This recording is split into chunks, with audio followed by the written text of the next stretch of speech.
In the lower worlds, you have opposites. You know, you can't have uh, love without having hate. You can't have mountains without having valleys. You know, you can't. Um, these opposites exist in opposition to one another, and that's just part of the lower worlds. It's part of the dichotomy, the dual worlds. And in the higher worlds, we don't have that. It's pure beingness. Soul has a 360-degree viewpoint.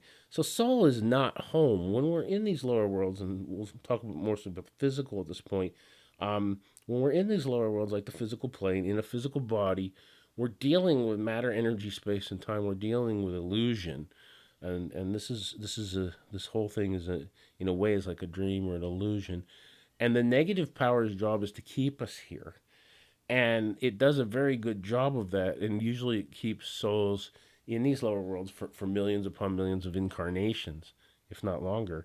And so soul gets trapped here, and soul gets trapped here by various ways.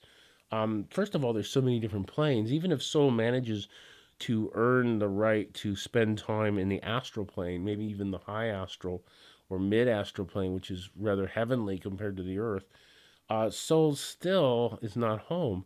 And so we incarnate these various planes, some of them appearing very heavenly, and usually soul is fooled into thinking that it's reached the very pinnacle of heaven or a great heaven, and it sees a being, often sees a being in a shining light.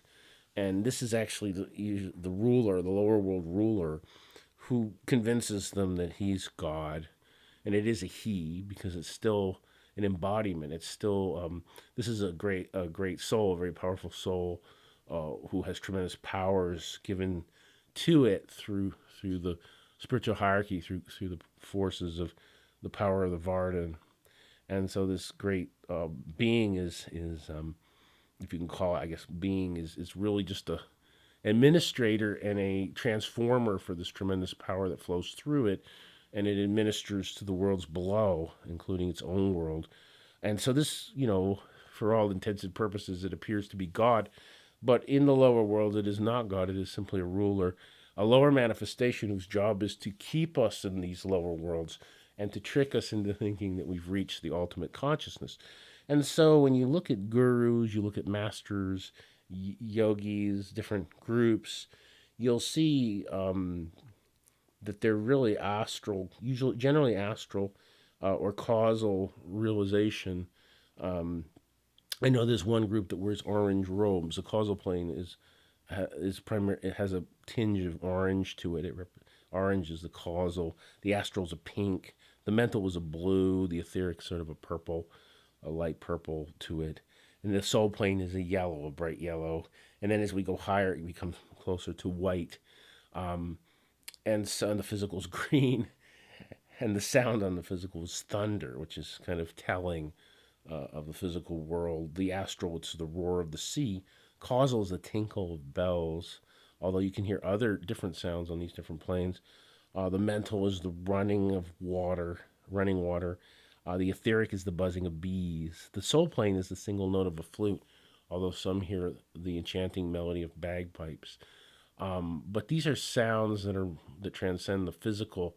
If you were to take a man with bagpipes, it wouldn't be nearly as powerful as it wouldn't even hold a candle to some of these sounds. These are melodies that come out of the sound current. They're part of the sound current.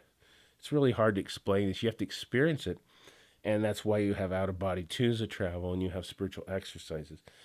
But the karma and reincarnation part is the trap. And so soul goes into a sleep state or a state of amnesia, if you can say that, because soul does. It's more what really happens. To be honest with you, is that that soul falls into this state of being out created by the lower bodies, in particular the mind.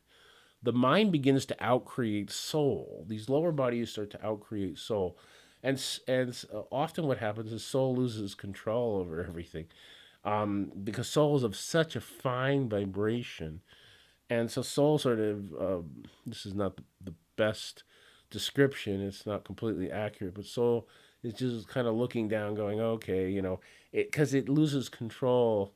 Um, the body start out creating it, and they start running in grooves. The mind is a machine, and so it runs in grooves like any machine. It's fixated.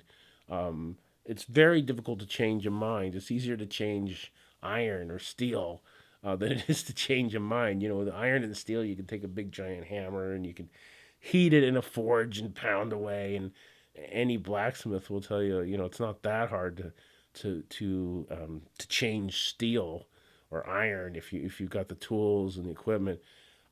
Even if you don't have the tools and equipment, you can still kind of bend it and do things with it if you've got enough brute force to whack it with a hammer, put it in a vise and whack it. But the mind is another story. It's usually much harder to bend or to change. And so the mind runs in these grooves, and you can only imagine thousands of lifetimes, millions of lifetimes. Most people can't. Um, there's a curtain that drops over us when we translate or pass away into the other worlds. When we come back here, there's a curtain that's dropped generally, and most people don't remember their past lives. Uh, some people do, or at least parts of it. And the curtain is almost like it's a curtain, but it's thinner. You can kind of see through it a bit. And some people just the curtain is completely you can't see anything or very little. And but you'll notice like children will have all kinds of interesting uh, interests that you're like, wait a minute, I think I know somebody who is a teacher, a kindergarten teacher. Well, she did many different levels of teaching, but she was teaching, I think it was kindergarten or preschool, and it was preschool. And this little boy, had a fake sword, and uh, he was doing like he was acting just like a knight. He was like 2 or 3 years old, and he actually did a curtsy, and it was very obvious by his demeanor that he'd been in that time period and knew it very well. And I know we had a baby that was there was a baby that was, oh gosh, how old was she? 9 months or really, really, really young. Couldn't walk. Could barely, I think she had one word vocabulary, if that. And she was dancing, but she had to dance on the floor. She couldn't lift her body up, but she was dancing in perfect rhythm with her legs and arms. And I mean, it was obvious that we could tell the way she danced that she was probably a ballerina. But anyway, that's another story. But this curtain drops down, and and that's why most of us don't remember um, much about our past lives, if anything. I happen to remember a lot, but I've been doing spiritual exercises for quite a while, and so the curtain was kind of thin. Um, but it's been like that for a long time for me. But I can tell you that it's not always as exciting and as big a blessing as you think it would be. There's a reason why most of us have this curtain dropped, and that is because we need to live this lifetime. And if we were to remember too much from our past, it can easily interfere. You know how I don't know if you've ever been overwhelmed. I think most of us have. When you're having your problems in your daily life, and they pile up on top of each other. Well, imagine the amount of problems and traumas and dramas you've had if you've lived even just a million years or a million lifetimes. Imagine having those seeping in on your memories, and it's so it's actually in a way it's good. Soul can remember these things from a more detached viewpoint, and detachment is it's really the perspective.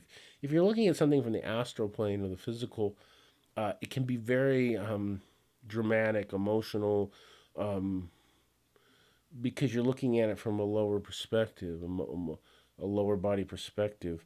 When you look at something from, let's say, the causal, there's more of a detachment. It's more like you're viewing it. That's where the akashic records are. A lot of psychics work from the causal plane, so there's more of a detachment there.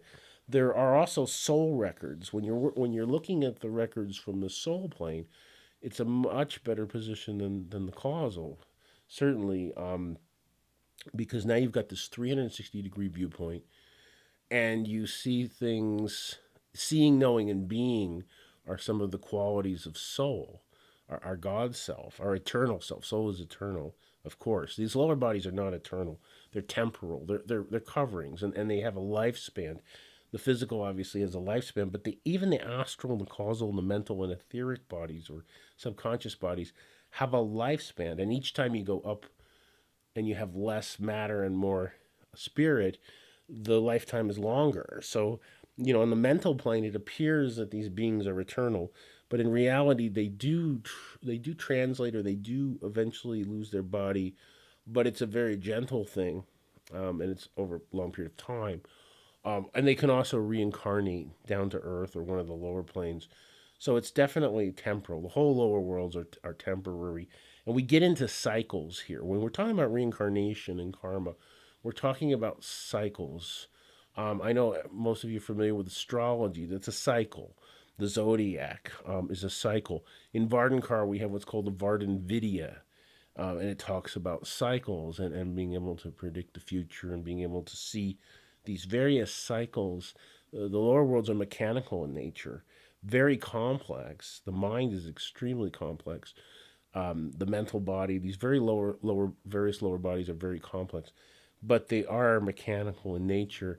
And this is why people do things that make absolutely no sense, because the mind runs in grooves. The mind isn't thinking; it's reacting, and whatever you program in becomes truth.